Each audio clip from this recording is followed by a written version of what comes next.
ದೇಶಕ್ಕೆ ಯೋಧ, ನಾಡಿಗೆ ರೈತ, ಬಾಳಿಗೆ ಗುರು ಒಬ್ಬ ತಾನೆ.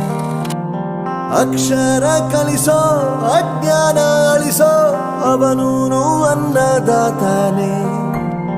ತಪ್ಪು ಸರಿಯ ತಿದ್ದಿ ತಿಳಿ ಹೇಳಿ ಸಮಬುದ್ಧಿ ನಮ್ಮ ಚಿತ್ತ ಶುದ್ಧಿಯಾಗೋ ಹಾದಿ.